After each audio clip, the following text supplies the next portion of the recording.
The great కొద్ది రోజుల నుంచి ఎక్కువగా చర్చిస్తున్నటువంటి అంశం ఏంటి అంటే సనాతన ధర్మం. సో ఈ సనాతన ధర్మం గురించి వాళ్ళు రాజకీయ పార్టీలు, రాజకీయ నాయకులు కూడా చర్చిస్తున్నటువంటి పరిస్థితి. మరి ఓవరాల్గా అసలు ఈ సనాతన ధర్మం ఏంటి, దానివల్ల ప్రయోజనాలు ఉన్నాయా, నష్టాలు ఉన్నాయా, అసలు ఈ ధర్మం ఏంటి ఏంటి దీని పరిస్థితి ఏంటి, ఈ అంశాల మీద మనతో విశ్లేషించడానికి ప్రముఖ సీనియర్ పాత్రికేయులు తుప్పరాజు రమేష్ బాబు గారు మనతో ఉన్నారు. ఫోన్ లైన్లో ఆయనతో మాట్లాడారు. నమస్తే రమేష్ బాబు గారు. నమస్కారం సార్, సనాతన ధర్మం గురించి మీ దగ్గర ఉన్నటువంటి సమాచారం మాతో పంచుకుంటారా? తప్పకుండా. సనాతన ధర్మం, నేను సనాతన ధర్మాన్ని ఆచరిస్తాను, కానీ వేరే వాళ్ళ మీద రుద్దను, ప్రపంచం మీద రుద్దను, నేను ఆచరిస్తా. సనాతన ధర్మంతో పాటు మానవతావాదాన్ని కూడా ఆస్వాదిస్తా, ఆచరిస్తా, పాటిస్తా. గొప్పలు చెప్పుకుంటాం కాదు, అసత్యం కాదు. అష్టాదశ శక్తిపీఠాలు, 18 శక్తిపీఠాలు నేను దర్శించుకున్నాను. ద్వాదశ జ్యోతిర్లింగాలు, 12 జ్యోతిర్లింగాలు దర్శించుకున్నాను. 1కి 2 సార్లు దర్శించుకున్నాను. 12 నదులకి పుష్కరాలు వస్తాయి. 12 నదుల పుష్కరాలు కూడా నేను స్నానమాచరించాను. అయితే స్వామి వివేకానంద గారు లాంటి వారు, రామకృష్ణ పరమహంస లాంటి వారు, పెద్దలు కొంతమంది చెప్పారు కదా, సత్యం, ధర్మం, శాంతి, ప్రేమ, అహింస, స్ఫూర్తి, న్యాయం, యూనిటీ, ప్యూరిటీ, దైవత్వం, క్రమశిక్షణ, love all, serve all, help ever, hurt never, ఎవరిని బాధించకు, చేతనైనంత సహాయం చెయ్యి అనే దాన్ని నేను అంగీకరిస్తూనే సనాతన ధర్మం గురించి కొన్ని చెప్పాల్సింది ఉంటాయి. వేద ప్రామాణికాన్ని, వేద ప్రమాణాన్ని, దేవుడిని అంగీకరించండి నాస్తికం. కొంతమంది రాజకీయ నాయకులు, కొంతమంది సైన్యనట్లు కూడా ఉన్నారులేండి నాస్తికుల్లాగా. కానీ వాళ్ళు కూడా ఈ మధ్య సనాతన ధర్మం గురించి మాట్లాడుతున్నారు. అది మనం పక్కన పెడదాం, అది వాళ్ళ విద్యకు వదిలేద్దాం. వైశేషికం నాస్తికం, తాంత్రికం నాస్తికం. ఇక్కడ ఇంకోటి, మన దేశంలోనే మానకాలను ఎదుర్కొండా ప్రపంచం సంగతి పక్కన పెట్టి కూడా దేవుడంటే ఎరగనటువంటి వాళ్ళు, దేవుడంటే తెలియనటువంటి కోట్లాది మంది గిరిజనులు ఉన్నారు. వాళ్ళు పూజించే శక్తులు వాళ్ళకున్నాయి. వాళ్ళు పూజించే శక్తులు వాళ్ళకున్నాయి. వేద ప్రమాణం వాళ్ళకి లేదు గిరిజనులకి. అంటే మీరు రాష్ట్రీయులు అంటారా వాళ్ళని? కాదు. వేల సంవత్సరాల నుంచి హిందూ దేశంలో ఉన్న వాళ్ళందరూ కూడా హిందువులే. వాళ్ళందరినీ కూడా హిందువులని అనాలి. వేదాలను ప్రమాణంగా, ప్రామాణికంగా అంగీకరించిన నాస్తికులుగా పిలువబడే బౌద్ధులు, జైనులు కూడా, బౌద్ధ మతస్థులు, జైన మతస్థులు కూడా అవి మన దేశంలోనే పుట్టే గనక వాళ్ళు కూడా హిందువులే. కొంతమంది నెత్తిన పెట్టుకుని పూజించే, నేను ఇక్కడ పార్టీలు మాట్లాడడం లేదు, సంఘాల గురించి మాట్లాడడం లేదు. కొంతమంది రాజకీయ నాయకులు కావచ్చు, సంఘ సేవకులు కావచ్చు, కొంతమంది నెత్తిన పెట్టుకుని పూజిస్తున్నటువంటి వీర సావర్కర్ గారు ఉన్నారు కదా, ఆయన పరమ నాస్తికుడు. కానీ ఆయనని హిందూ వ్యతిరేకని ఎవరు అనరు. ఆయన హిందువు కాదు అని చెప్పి ఎవరు అనలేరు, అనకూడదు కూడా. భారతమాత ముద్దు బిడ్డ, భారతదేశం కోసం ఉరిశిక్ష అనుభవించినటువంటి బిడ్డ భగత్ సింగ్ 100% నాస్తికుడే. అతడు హిందూ కాదని అనే దమ్ము, ధైర్యం ఎవరికన్నా ఉందా? ఎవరికీ లేదు. భారతదేశంలో పుట్టిన మతాలన్నీ కూడా, ఇంక్లూడింగ్ ఈ దేశంలో పుట్టిన నాస్తికుడు కూడా హిందువే. భారతదేశంలో పుట్టిన కులాలు కానీ, ఈ దేశంలో పుట్టిన నాస్తికుడైనా సరే హిందువే. సరే ఇక మళ్ళీ ఇంకా కంటెంట్ లో వద్దాం కొంచెం. Who was the creator of సనాతన ధర్మ? అసలు ఈ సనాతన ధర్మాన్ని ఎవరు క్రియేట్ చేశారు, ఎవరు పుట్టించారు? దానికి సమాధానం ఏంటంటే Sanatana Dharma has no creator because it is not really an organized religion. It is not an organized religion Sanatana Dharma అనేది. అర్థమైంది కదా? జీసస్ క్రైస్ట్ క్రిస్టియానిటీని పుట్టించాడు. మహమ్మద్ ప్రవక్త ఇస్లాం మతాన్ని పుట్టించాడు. బుద్ధుడు బుద్ధిజాన్ని బోధించాడు. అలాగే కానీ హిందూ సనాతన ధర్మ అనే దాన్ని పుట్టుక లేదు, అంతమూ లేదు. దానికి పుట్టుక లేదు, అంతమూ లేదు దానికి. అసలు Sanatana Dharma has no creator because it isn't really an organized religion. Jesus founded Christianity and Buddha founded Buddhism, but Hinduism doesn't have one single founder. The word Sanatana means eternal. So Hinduism has no end. హిందూయిజానికి అంతమే లేదు. కనుక హిందూయిజాన్ని మేము ఉద్ధరిస్తాము, పునరుద్ధరిస్తాము, దాన్ని చావకుండా బతకనిస్తామనేటువంటి రాజకీయ నాయకులు ఉన్నారే, పబ్బం గడుపుకోవడానికి, కాలం గడుపుకోవడానికి ఇటువంటి మాటలు మాట్లాడి మత విద్వేషాలు రెచ్చగొట్టి సంఘంలో అశాంతి వాతావరణాన్ని నెలకొల్పడానికి ప్రయత్నాలు చేస్తున్నారని చెప్పాలి.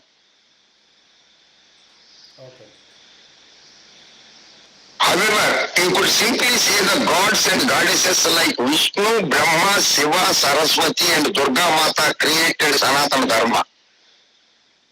అంటే మనం చెప్పుకోవచ్చు విష్ణుమూర్తి, బ్రహ్మదేవుడు, శివుడు, సరస్వతి, దుర్గామాత సనాతన ధర్మాన్ని వాళ్ళు ఆచరిస్తున్నారు అని కూడా చెప్పుకోవచ్చు. సో కొంచెం డిస్ప్లే చేసి చూపించండి మన వీక్షకులందరికీ. Lord Vishnu is the root of all the devatas. He indeed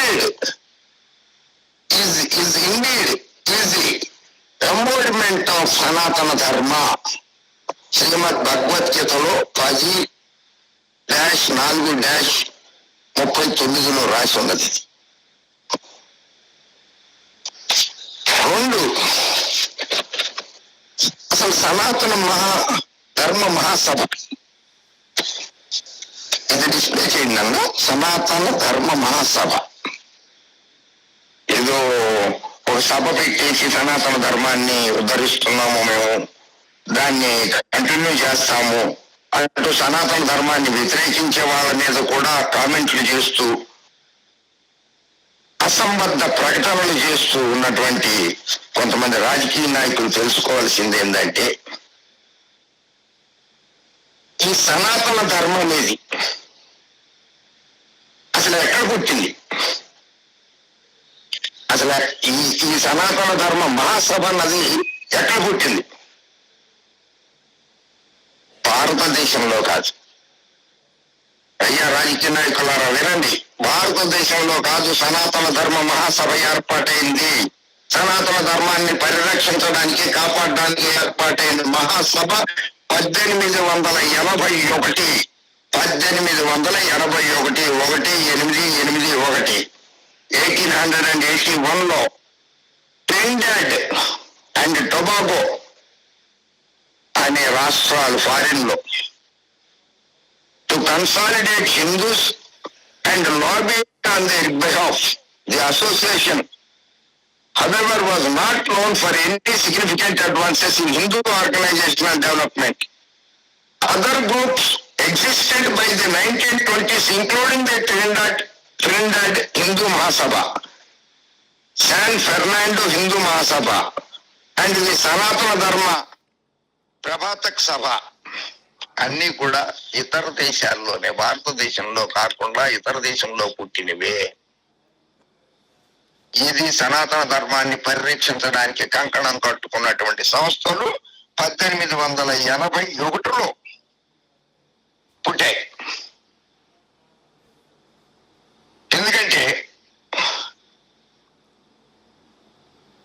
the సనాతన ధర్మ association was incorporated by an act of legislature in 1930.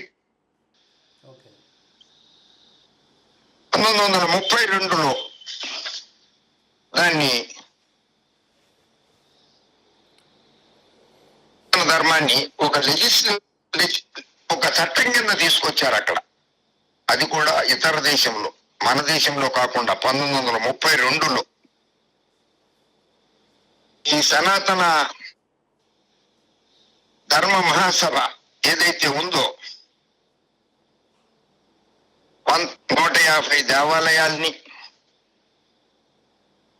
50 పాఠశాలల్ని, కాలేజీల్ని, radio జాగృతి అని 102.7 FM రేడియో ఛానల్ని, ఒక టీవీ ఛానల్ని, జాగృతి టీవీ ఛానల్ అనే టీవీ ఛానల్ని కూడా ఈ సనాతన ధర్మాన్ని ప్రమోట్ చేయడం కోసము, కాపాడడం కోసము వాళ్ళు నడుపుతున్నారు.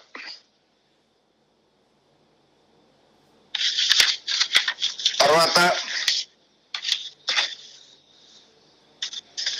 ఈ సనాతన ధర్మం గురించి మరికొన్ని విషయాలు చూద్దాం. లాహోర్ లో బ్రిటిష్ ఇండియా అంటే ఇప్పుడు పాకిస్తాన్ లో ఉన్నది లాహోర్, అక్కడ కూడా సనాతన ధర్మాన్ని పరిరక్షించడానికి సనాతన్ ధర్మ బోర్డ్ ఆఫ్ కౌన్సిల్ 32 గ్రామాలలో ఏర్పాటు చేయడం జరిగింది.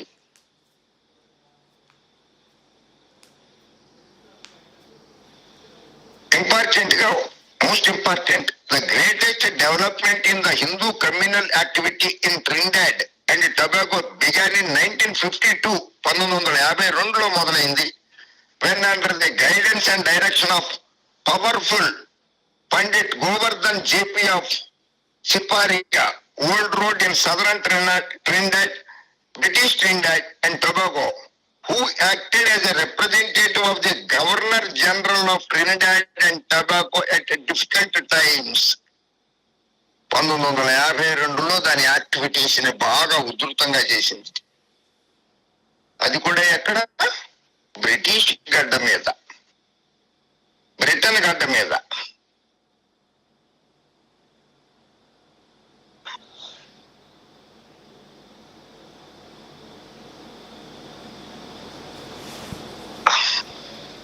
Sir, the Mahasabha school building programmes ఉన్నాయి.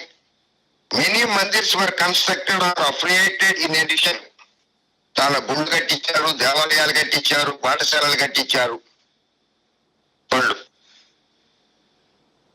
1952 నుంచి 56 వరకు 31 పాఠశాలలు కట్టించారు. ఒక్క ట్రినిడాడ్ లోనే 42 పాఠశాలలు కట్టించారు. దాదాపు 400 మంది పురోహితులకి జీవనోపాధి కూడా కల్పించింది ఆ సనాతన ధర్మాన్ని నెలకొల్పినటువంటి మహాసభ. మరి సనాతన ధర్మం గురించి ఈ రోజునాడు మాట్లాడుతున్నటువంటి రాజకీయ నాయకులు, నేను పేర్లు చెప్పక్కర్లేదు, కొంతమంది సినీ నటులు కూడా నోటికొచ్చినట్లు, ఇష్టం వచ్చినట్లు వాళ్ళే ఏదో చేస్తామని అంటున్నారు.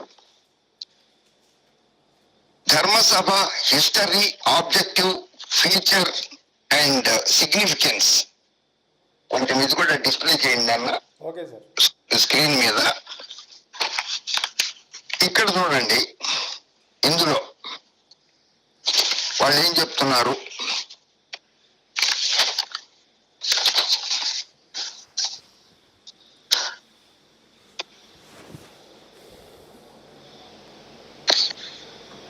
మన హిందూ దేశంలో కలకత్తాలో కూడా 1830 సంవత్సరంలో సనాతన ధర్మసభ అనేది స్టార్ట్ చేశారు. ఇక్కడి నుంచి